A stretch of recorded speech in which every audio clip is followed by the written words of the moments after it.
Alright, so I'll start talking while she logs in. We used Google Sheets. Is that right? Is that the right word, Jessica? Mm-hmm. Sheets. Google Sheets. I always have to stop and think about them because I want to call them Excel or PowerPoint, and they're not. So we use Sheets, which was just like Excel. And the first thing that we talked about using it for, so if you don't know this, I was a special ed teacher last year, and then now Jessica is a special ed teacher. So we talked about using it for the accommodation sheets that classroom teachers get about their special ed kids. And Jessica started creating some things in there, and some of the really cool features that we found in Sheets, she's going to bring it up, we could type comments back and forth to each other too, which I thought was really cool. And Jessica was able to, is that it? I think that yours are 4th grades. Yep. Okay, so Jessica made this. She shared it with me. We were able to, she wrote my kid's name in the different sections I needed. I wrote her a comment down here, and then later discovered that there was a comments button that I could have pushed to leave her a comment. Another thing that I realized is after she sent it to me, I deleted something, and you can go back and look at the parts that you deleted. Like, now they won't, does this really work? No. It doesn't? Okay, well there's a way you can go back and look at like the old versions of the document. So like if you erase the whole thing by accident and then you type something else and realize you've erased a section, you can go look at the revision history. So we can go back and see like when we did things, when we added things, what happened, who added it, which I thought was really a cool feature for especially if you're using it with students and they're doing something and they erase something of someone else's, or they've made a table and deleted or added something else. I thought that was really cool, and it's in every one of these programs. So it's in the sheets, it's in all of the programs have the revision history. Jessica and I also used this for a guided reading book list. I made a list of all the books in my classroom, and like it's very, very similar to Excel. So there's not a lot of learning once you get into it. You don't really have to fool around with like, I don't know how to use this. If you know how to use Excel, this is like foolproof. It's exactly the same thing with just a little bit different of a tweak. You can still sort things like you do in Excel. You can add columns, you can shift things, and it's essentially Excel with a new name. Jessica and neither one had a lot of trouble navigating it this summer. I love the feature, like I said, about going back and erasing things or adding things in.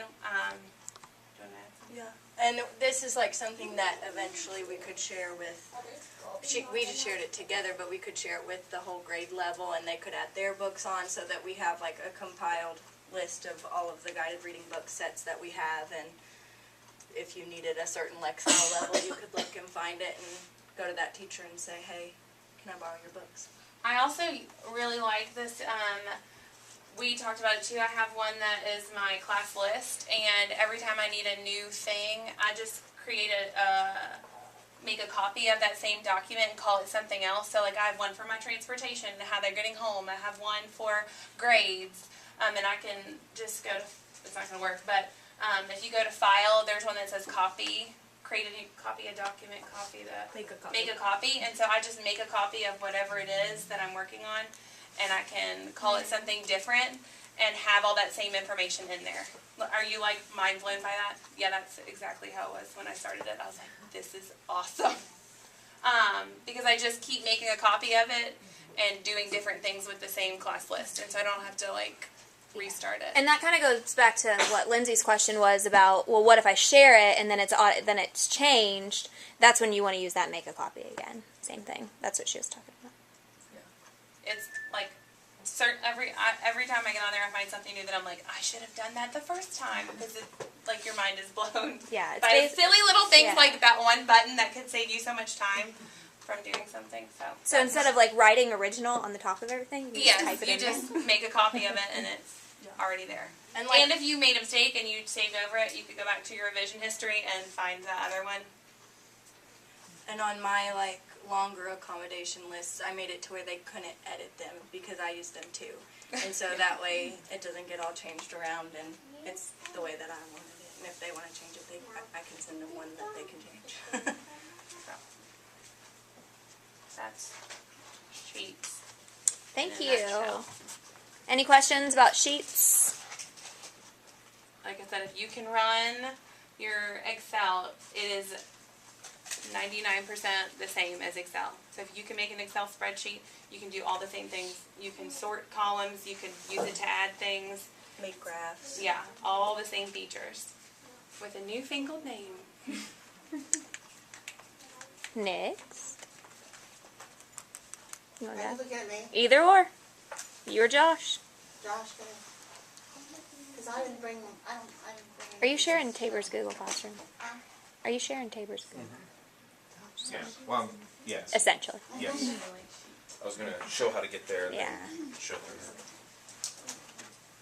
So he's going to share with you something that we're using in our one-to-one classroom. Tabor and Heather and Sarah and I applied for a grant to get a one-to-one classroom, and Tabor, since she had the split 4-5 and had to teach 2 maths, science and social studies separate, and 2 readings completely separate, we figured that was kind of like the best use of those devices. So with that, her classroom, every time I've gone in there, they're always either in their Google Classroom or doing something on Google. So Josh is going to share with you today her Google Classroom website, and it's kind of like Facebook for a classroom, but you can have assignments, Yeah. and he's going to kind of share that with And you. I'm gonna show you both sides because I've got it as a student, so I'm gonna show you sort of the student side and her side as well. And this You would can see be that. something that if you wanted to check out eventually, hopefully after fall break, we will have the Chromebook Lab available for all teacher checkout. And this would be something where if you wanted to experiment with Google Classroom, it sounds like a lot more work than it really is, because you are like copying links and pasting things, doing a lot of copying and pasting and just making things for your kids to be able to view. It's really not as much work as you might think that it would be. Do we know when we're getting our Chromebooks for our classrooms? Nope. Checked in with DTO 2 days ago, and they haven't received them yet. So All right. So this is once you're in your normal view of your drive. Classroom would be by going up to the waffle, and then if you, oh my goodness, I do not like your. Sorry. Now I'm trying to use my Chromebook controls, not your Mac controls, and it just doesn't work the same way. So if you scroll down to more, you'll have classroom there. And my classroom's going to have a couple different things listed. But I'm going to show you. Mine has a reading, and then this one has a Google group that I'm part of through district office right now, so I'm going through training to be Google certified. So as a student, this is sort of what I see. And I'll show you some more of it from the teacher side, but from the student side, as I come in, I've got my stream, and as the stream, that's where I see like new assignments and things that we're doing in class. Erin Wagner posts most of the stuff, but she and Josh are both running the group, and so she can make announcements, she can put assignments. So this was an assignment where we had to actually go in and do Google's units 1 and 2 and take a test on it. And as you can see right there, I'm done. I finished it. Yay, passed both tests. Only like 50 more tests to go, but you know, we'll get there. So this is what a student would see, and I can even check my classmates, so I can look and it tells me who all my classmates are with me in there. So I can see all my classmates and about. As a teacher, what you're going to see. And as she said, Tabor's using it more in her room. So I can show you a new one, but I'd rather just go into. And this is a double use because you know this is made in Google Slides, which is sort of a PowerPoint.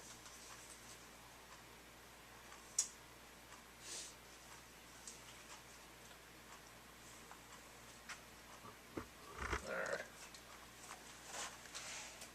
So when you go in, and this looks like the very first one, when you hit that, it's going to want you to create a class. And you just type in like you're doing a folder, here's my class. You type in the name of it, hit create, and it's there. you can have more than one class. So for Yeah. anybody that like switches classes, you can create more than one class. or if you're like super, like, I know I have all the same kids for reading and I have all the same kids for math, but I want two different folders. I want to set them up as two different classes, so I have it separate.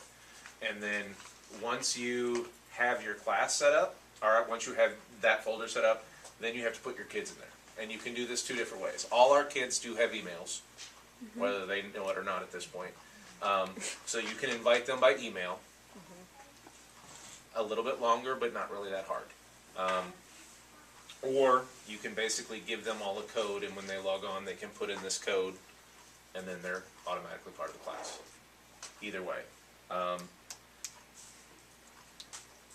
But when you're adding students, all it is, like when you hit invite, a box comes up just like the box when you're sharing something. And for my class, when I was putting them in there, all I had to do was type in Judea, and then all the Judeas in the district came up. There was only one, so it wasn't hard. Judea Anderson, or if I put in the whole name, it would come up and it would show her email, and I'd click on that, I want that. So once I said invite, it would automatically send an email to that student. Now, I know we're not using, our students don't use it that much, but I don't think it's something too far in the future that the kids could get on in the lab. It's also something to think about for NTI days. And that's where I think the kids that can do it, this is where that's going to really help. Save the trees. Yeah. So once you've got your classroom set up with all your students, and here's Tabor's class, and she's got her 24 students in there, then she's able to go into that first one. Now, I saw, as a student, you saw my stream. She's using the stream thing. She goes right there to that plus sign, and that's where she adds all her content. So it says, the Windows opens to your page. You can look at recent assignments. Students can see what they do. That's where you add everything. You add announcements, assignments, everything's there.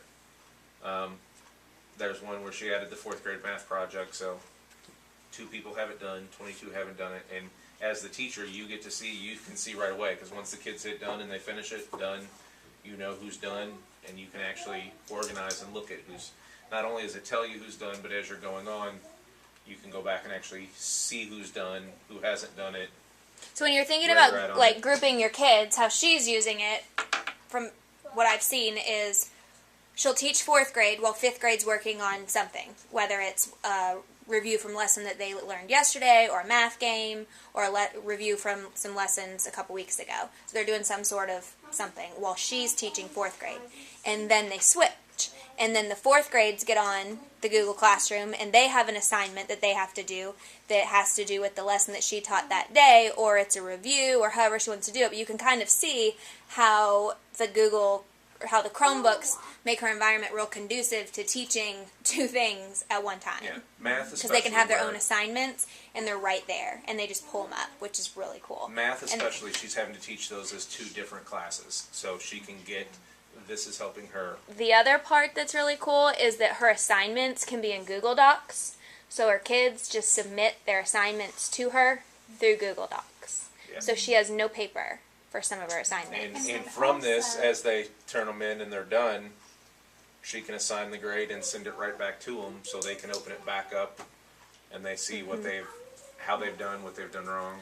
And depending on what kind of assignment she's doing, if it's a Google form, they can get their grade emailed to them, or however it's set up on her classroom. Yeah. Like I said, it sounds like a lot of work, but it's actually not once you start setting it up. And doesn't it just send you like a spreadsheet of their data? If it's Like a if Google they s- form. Yeah, if it's a Google Doc. If it's a then- Google form, yeah, if they Okay. do, yeah. Which So- is good because you don't have to, if it's like multiple choice, you don't have to sit there and. Yeah. So Look you at can the see where she question added the and grade there, grade that and of way. course that student must have had a really good 3rd grade teacher, because she got 100% on it, so. So 2 really good birthday teachers.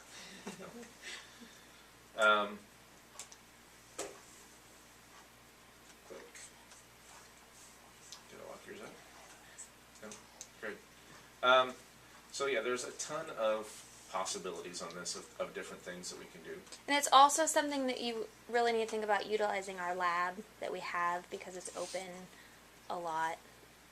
And you can make a Google Classroom and your kids come in and you have something that focuses on what I they mean, need and it's to do. really as you know. easy as, coming up and, you're just adding a class. I went in and I wanted reading, and then welcome to the class, and I just start adding what I want.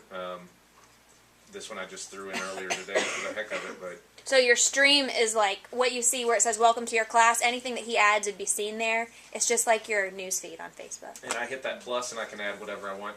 But again, Google's done really good with just talking you through everything. Even if it's your new class, you've got a start tour right there. I mean, honestly, right now, without a ton in our room, It's hard. it's hard. I think after the advantage for us, the more devices we get, I think that's where it's going to be used a lot more. For Tabor, it makes sense. She's got a whole classroom full. But I can see this also making sense for, you know, typing pieces once, if we don't have enough of them, but you're wanting to save their typing pieces in something like this. I think this is a great. You know, and Place if they're in the lab and they're doing their writing piece, and you have a link for them to get to a Google document, and they're typing up their writing piece, you have another link that says, "Here, check this rubric." This is all stuff you don't have to copy. It's just right there. They can click on it. They can look at it. And You it'll know, all be sent and it's right back all in right here. there. So that's something to think about too, especially with their writing pieces. And where we're talking about with students right there, it's, you know, I added a few just playing around earlier on, but it's that invite. You can get a code to invite them, or that just pops up and you just start typing in kids.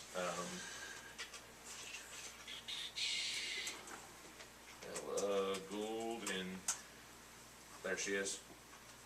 Click on her, she's added down below. So everybody's got An email address. an email and it's already there, and it will send them the invite, or it'll give you a code to invite them. Right up here is that when you set up the code, it just puts a code right there. So you can get all the kids in the lab and say, okay, go to this, ring up, and when it says join class, you would just have them put in that code, and then they're all in there, and you don't have to bother sending. Would the kids go to Google Drive? They can. Is that how They have a would- Google Drive. Is that they how have they a Google would get account. onto your class? Mhm. Yeah, you go into, and just like I Or showed there's you- also a link. Like you can just give them. Oh. Yeah, you can. You do could a email link, them the or link, you can get or- them into here. Yeah. So I think there are some uses. I think at this stage, but I think the uses for us are in the future, but they're definitely coming. But think about ways that you could utilize Yeah. it now. And I think there are still stuff you can, where that works, and when I was playing around with before, if you're creating a lesson and you want to put everything together, you can pull together YouTube videos and everything else in that and automatically have them sitting in there and they're ready to go. You're not having to worry about searching for them again. It all links perfectly. It's, I'm trying to think, I know I had one where I had put the YouTube in, and it was just made it so much easier to go in there and find an assignment. It puts everything together. So even now, a little bit, if you were wanting to organize your information, you can get it there, link in videos and everything else as well, so that you could do it as a whole class, but eventually, as you're assigning it, the kids can go on and hit that assignment, the YouTube videos there that you want them to watch, and whatever other assignments you want are right there. Given the older the kids are, the easier it is for them, the more freedom I they mean, have even working through it. you could think of it as having it as your extra practice. Like if you want to just have a Google Classroom set up and have things that they could do at home if they wanted to, you know. Well, as far as and differentiation coming in, if you've got those kids that are finishing ahead of time, you can Yeah, set that send up. them over. And Thanks, Josh. you're welcome. Anybody have any It was awesome. questions? Okay, Miss Taylor.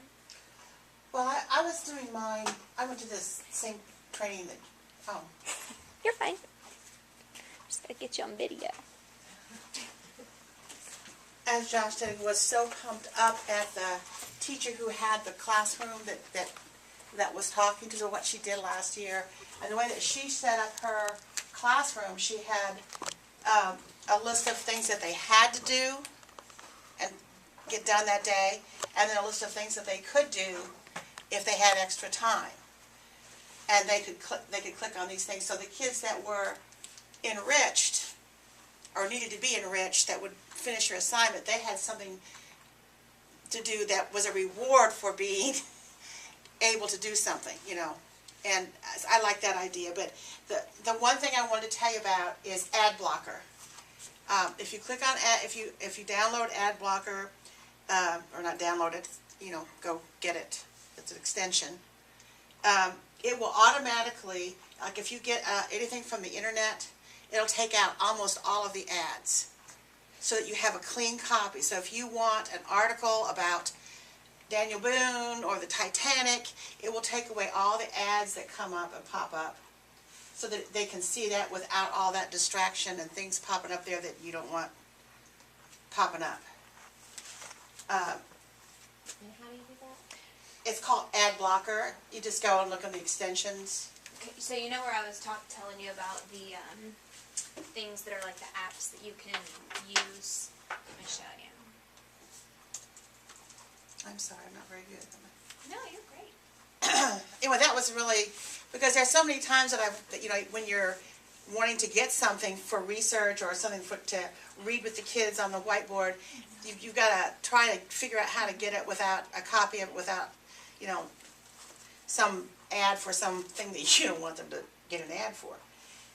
And so the next thing that I wanted, that I was real excited about for my classroom was, because I'm still thinking RTI, you know, the NTI, the non-traditional days, what to do with these kids, was Fluency Tutor. It's called Fluency Tutor. And it's free, and they have different leveled passages, and the kids practice reading them, and when they into the microphone of their computer, whatever, or telephone, whatever, they can use it on any device that gets Google. And they read it and then they can play it back and see what they like about it. And then they can read it again. And when they get it ready to that they want to submit it to you, they hit submit, and it will submit the recording to you. You can listen to it, but it will also say how many words they read, what their error percentage of errors were, and all that kind of stuff for you, so you can. And I just thought the kids would have fun reading into and listening to their voice. You know, just something to do besides paper and pencil. And then I liked Share to Classroom, which would you can, you know, like he was talking, putting on your web page, your stuff that you get from the internet. This way that you put it on with Share to Classroom, they don't have to sign on to the internet. They don't have to type in an address. You don't have to type in an address. You just put it on there, and they can click on it, and it will come on. So they don't have to do anything else. And it's called Share to Classroom. Can you tell me like how the ad blocker is?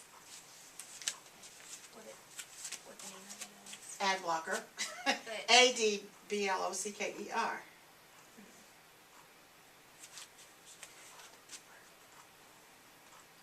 And it does it automatically. You don't even know that it's doing it, and you just look and think, oh, there's no ads on here, and you go, oh, it's Ad Blocker. It's in my extensions. Yeah. This Just ad block. Ad block, okay.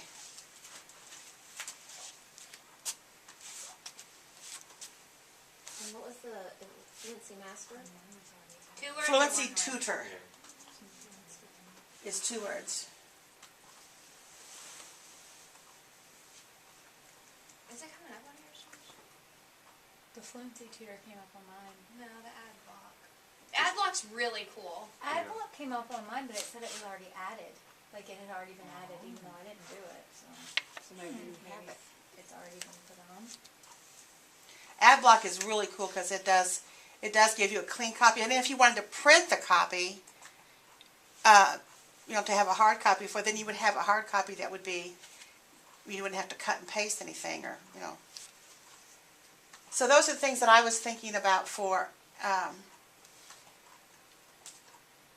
doing for the days that when the kids were not in school, that they might want to actually do. That's awesome. I like the Fluency one. You can see what I'm doing here is I'm going to my Walker, and then I'm going to More. And these are all apps. They're different types of applications. This Synergize one is it's like our district actually pays for that one. And there's, just like on your iPhone, there's apps that you can purchase or apps that you can get for free. Well, these are all free, except I wanted to say, I almost forgot, with Fluency Tutor, they have tons of passages.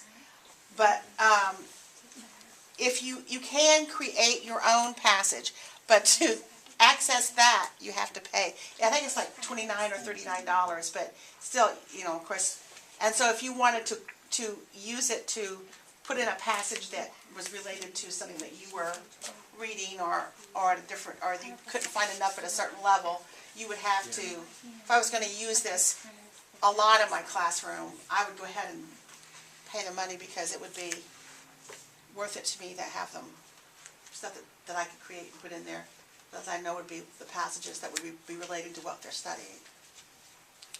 But they have lots of passages. If you just wanted to just, throw one in there for an NTI day. Cool. Thanks for sharing. That's awesome. Those are great ideas, especially for the NTI days, because we all know we're gonna have to come up with some stuff for that. Yeah. So, and it, like she said, it saves paper and stuff. And it saves you, you can be online and they could be submitting things, and then if they have Hangouts, if you can get them, if they have Hangout, you can click on that and you can actually see them face to face and work out a problem with them.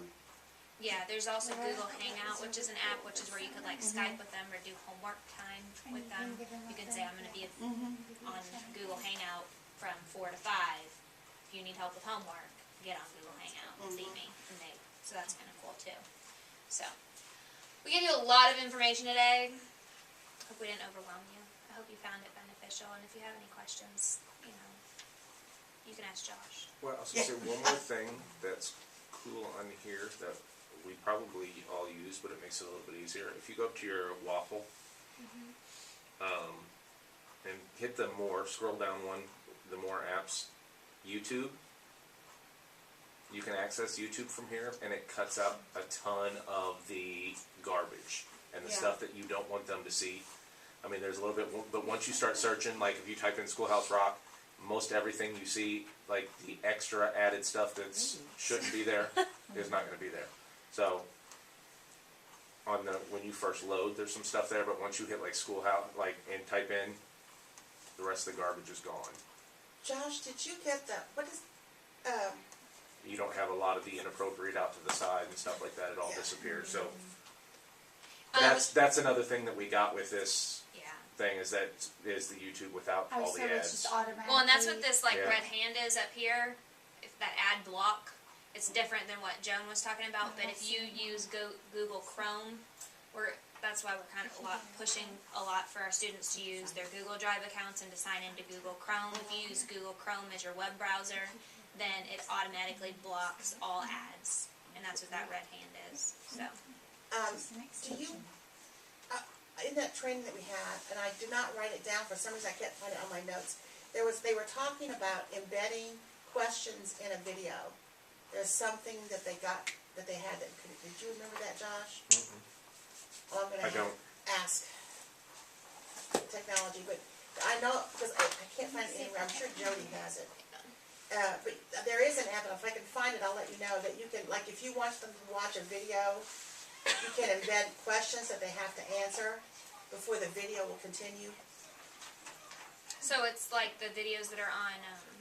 It could be any video, any video that has the same, and almost everything does, Magic School Bus. It could be YouTube. It could be any video that has that little symbol, and it's purple. And I can't remember what the name of it was. And they have to answer the question before they, the Google videos, the tutorials, they have to answer the question before they can move on to the next part of the video. But I forget what it's called. I have it somewhere in notes. Look at your notes, because I looked mine over and I can't, I don't know if I had It's in a different notebook. yeah, because I want to get that. Well, that concludes our Google training for today. Thank you for coming, and let us know if you have any questions. I did forms, if you have any questions about forms. Yeah, I did. That's cool. It's really short. So if you it's just making assessments on it. Who else would you want to take? Oh, wait, no. Jim, what's that function?